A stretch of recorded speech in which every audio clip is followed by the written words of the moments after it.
There's a clear shift from financial engineering towards operational improvements of portfolio companies. And you need specific skills. A good example in the industry is Bain Capital. The name already suggests that there's a link, a historical link between Bain Capital and Bain. And Bain Capital has become very prominent in the context of the last US elections, because Romney was one of the founding partners.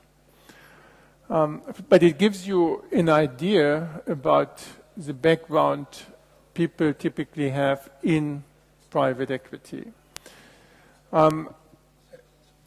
Another observation I would make is that these companies are managed in a very lean way. So AlpInvest manages a portfolio of more than 40 billion with a headcount of about 110 people, 70 investment professionals.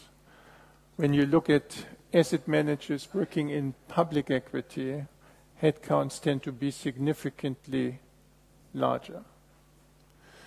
So we are open for business. We are recruiting at different levels. We have Ebbinger in our Amsterdam office, I believe next week, where we present the company.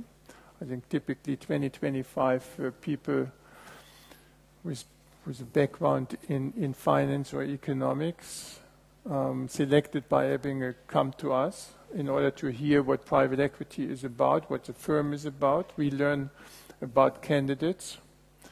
And I guess the same is true for other private equity firms on both sides of the Atlantic. It's not easy to get in because it's a small industry in terms of headcount. I think it's very rewarding. It's extremely interesting. When I look back at my career, I can say that private equity is by far the most fascinating industry I have been in, and I've been in quite a few. So I think the kind of commercial I wanted to make for private equity. And to conclude, we always conclude with one particular question, and that is, what would you give us as a last lesson to us as students? What is the one thing you would like to say to us now? Well, I guess the lesson I would draw from my experience, and I think it would be a little bit presumptuous to generalize and to make this into a proposal or something.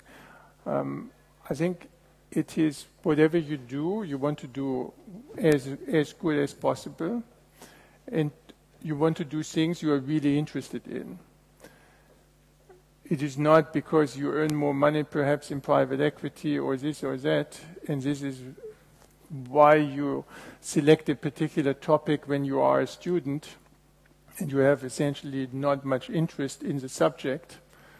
Do whatever your interest is really about, and then you'll see, and I'm sure you'll succeed. I have not seen anyone who really succeeded in his job by doing things he didn't really want to do.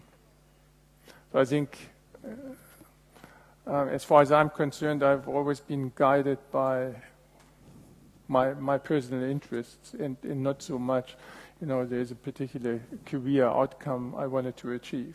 I think it's not going to work well.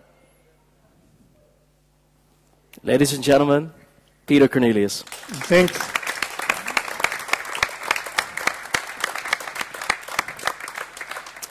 I would like to announce the session of next week, because Monday next week we have Mario Draghi as our guest, the president of the European Central Bank.